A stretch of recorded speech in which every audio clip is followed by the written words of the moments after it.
Anal फट गई। ये कैसे हो गया? कितनी ब्लीडिंग हुई? बच्चा बच सकेगा या नहीं बच सकेगा? माँ की जिंदगी को कितना खतरा है? ऐसा क्यों हुआ? इससे किस तरह से बचा जा सकता? ये सब कुछ आज की वीडियो में, लेकिन उससे पहले अस्सलाम वालेकुम। मैं हूँ Sitara Nayab and welcome to my channel mother's guide. Placental abruption एक ऐसी कंडीशन होती है जिसमें प्लेसेंटा यूट्रस से जुदा हो जाता है। ये पूरी तरह भी हो सकता है और जुज़वी तौर पे भी हो सकता है, लेकिन जब ये जुदा होता है तो बच्चे को ऑक्सीजन और न्यूट्रिएंट्स की सप्लाई रुक जाती है, क्योंकि यही तो वो कनेक्शन होता है जिसके जरिए बच्चे को माँ से खुराक और ऑक्सीजन मिलती है। इस वीडियो में हम इसके बारे में बहुत कुछ डिस्कस करने वाले हैं, जैसे कि इसकी किस्में। आपकी जो डॉक्टर होती है वो उसको तकरीबन 2 कैटेगरीज में डिवाइड करती है। एक होता है पार्शियल प्लेसेंटल अब्रप्शन और एक होती है कंप्लीट प्लेसेंटल अब्रप्शन। जो पार्शियल अब्रप्शन होती है, इसमें प्लेसेंटा पूरी तौर पर यूट्रस की वॉल से जुदा नहीं होता, बल्कि ये जुज़वी तौर पे होता है। और जो कंप्लीट और टोटल प्लेसेंटल अब्रप्शन होती है, उसमें प्लेसेंटा कंप्लीटली डिटैच हो जाता है और इसमें ब्लीडिंग भी होती है। इसके अलावा भी डॉक्टर इसको 2 और किस्मों में डिवाइड करते हैं। एक ये कि रिवील्ड प्लेसेंटल अब्रप्शन और दूसरी कंसील्ड प्लेसेंटल अब्रप्शन। जो रिवील्ड प्लेसेंटल अब्रप्शन होती है, उसमें जब यूट्रस से प्लेसेंटा जुदा होता है तो ब्लीडिंग होती है और वो आपको नजर भी आती है, और इसी वजह से इसको रिवील्ड प्लेसेंटल अब्रप्शन कहा जाता है। दूसरी किस्म में आपके यूट्रस से प्लेसेंटा जुदा तो होता है, लेकिन आपको ब्लीडिंग नजर नहीं आती। ब्लीडिंग होती है, लेकिन वो प्लेसेंटा और यूट्रस की लाइनिंग के बीच में ट्रैप हो जाती है और आपको इसी वजह से वो नजर नहीं आती या छुप जाती है। तो इसको कंसील्ड प्लेसेंटल अब्रप्शन कहा जाता है। ये कितने % लोगों में होती है? इसकी शरह बहुत कम होती है, यानी कि 100 औरतों में से किसी एक को ये मसला होता है, लेकिन ये जानलेवा हो सकता है, इसलिए इसको समझना जरूरी है।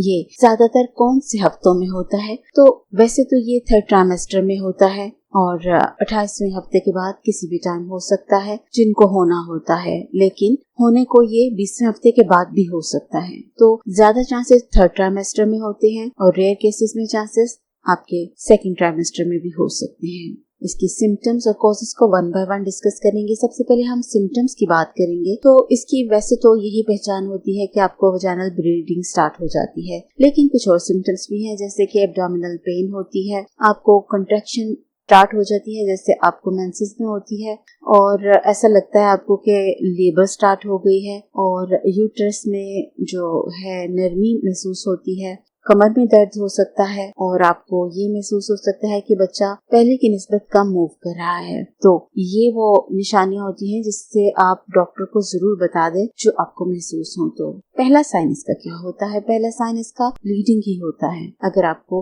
अननेसेसरी किसी किस्म की भी प्रेगनेंसी में ब्लीडिंग किसी भी टाइम पे हो और साथ पेट में कमर में दर्द हो, तो आपको फौरी तौर पे डॉक्टर के पास जाने की जरूरत है। ये महसूस कैसी होती है? इसमें आपको शार्प किस्म का पेन होता है, आपको जो उल्हों का हिस्सा है वहाँ पे टेंडरनेस महसूस होती है, क्रैम्प्स पड़ते हैं। तो ये वो सिम्टम्स होती हैं जिससे आपको फौरन डॉक्टर के पास जाने की जरूरत होती है। फिर ये भी सवाल आता है कि क्या हमेशा ही ऐसा होता है कि आपको ब्लीडिंग होती है जब भी प्लेसेंटा अब्रप्शन होता है? तो ऐसा नहीं है। जैसे कि अभी आपको किस्म बताई है कि अगर आपको कंसील्ड किस्म की प्लेसेंटल अब्रप्शन होती है तो आपको ब्लीडिंग नहीं होती। तो इसकी वजूहात क्या होती हैं? वैसे तो इसकी वजूहात अननोन है, लेकिन रिस्क जो हो सकते हैं वो ये है कि आप अगर गिर जाएं या आपके एब्डोमिनल ट्रॉमा हो जाए, आपका एक्सीडेंट हो जाए, तो ये वो कॉजेज हो सकते हैं जिसकी वजह से आपको प्लेसेंटल अब्रप्शन हो जाता है। सवाल पूछती हैं औरतें कि क्या जब डॉक्टर आपके पेट पे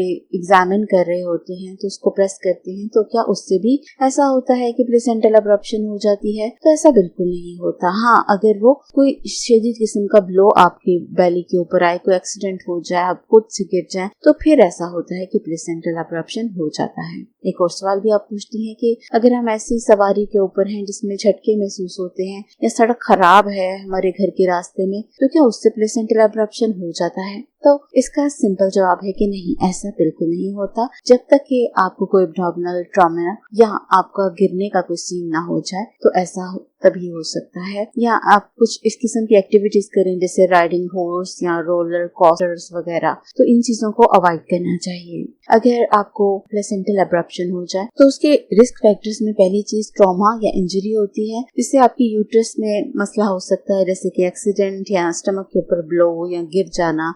और अगर आपकी हिस्ट्री में पहले प्लेसेंटल एब्रप्शन हो या आपकी वोम में एक से ज्यादा बच्चे हों या आपका ब्लड प्रेशर हाई हो, प्रीक्लैम्सिया हो या आपको गेस्टेशनल डायबिटीज हो गई हो या आप सिगरेट पीती हो या कुछ ऐसी अद्वियात का इस्तेमाल करती हूँ जो कि ठीक नहीं होती, या आपकी उम्र 40 साल से ज्यादा है, या आपको फाइब्रॉइड हो चुकी है, या आपको थ्रोम्बोफिलिया हो चुका है जो कि खून के लोथड़े जमने की डिसऑर्डर होता है, या ये कि वक्त से पहले जो मेम्ब्रेन होती है एमनियोटिक फ्लूइड वाली वो रप्चर हो जाए, या एक और सिचुएशन होती है जिसे कोरियो एमनियोनिटिस कहा जाता है। इसमें आपके जो एमनियोटिक फ्लूइड होता है, इन्हें वो वाला लिक्विड जिसके अंदर बच्चा मौजूद होता है उसमें कोई इन्फेक्शन बन जाए तो भी ये हो सकता है। इससे कुछ कॉम्प्लिकेशंस भी होती हैं जो कि आपको मालूम होनी चाहिए, जो कि लाइफ थ्रेटनिंग होती है, आपकी जान को उससे खतरा होता है। तो इसमें दो तरह के मसाइल हो सकते हैं, बच्चे के लिए भी और माँ के लिए भी। बच्चे के लिए ये होता है कि वो वक्त से पहले हो जाता है, उसका वजन कम होता है, ग्रोथ ठीक नहीं होती, उसके दिमाग में ऑक्सीजन सही न जाने की वजह से इंजरी हो जाती है या स्टिल बर्थ का मसला हो जाता है। और जो माँ होती है उसमें खून की कमी हो जाती है, खून जमने के इश्यूज हो जाते हैं, ब्लड ट्रांसफ्यूजन का मसला हो जाता है, हेमोरेज या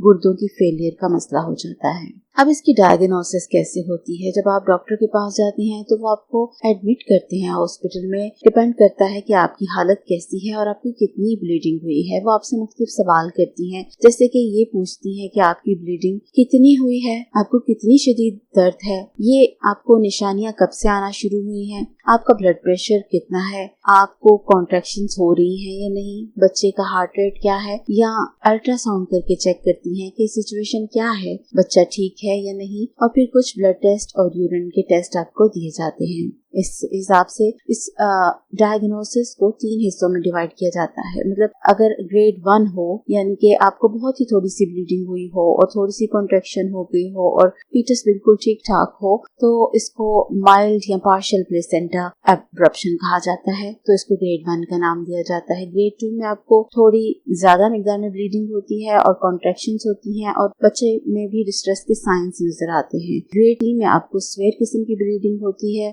और आपकी बहुत ज्यादा यूटेराइन कॉन्ट्रैक्शंस होती हैं, बच्चा भी ठीक नहीं होता, वो मर सकता है, पेट में बहुत दर्द होता है, ब्लड प्रेशर हाई होता है। इसकी ट्रीटमेंट के लिए डॉक्टर इसको रिकनेक्ट कर सकते हैं, इसको रिपेयर कर देते हैं। डिपेंड करता है कि इसकी सीवियरिटी कितनी है या आपकी प्रेगनेंसी को कितनी देर हो चुकी है और ये कि बच्चा कितना डिस्ट्रेस है और ये कि कितना खून जाया हो चुका है।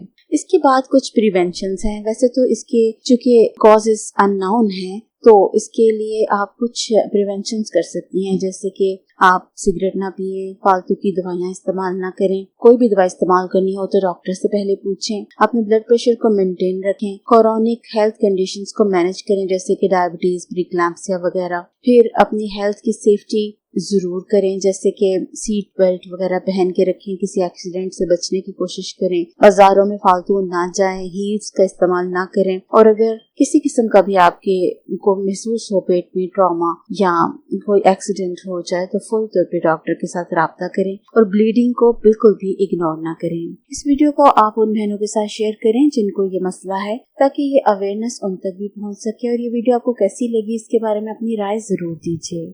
शुक्रिया।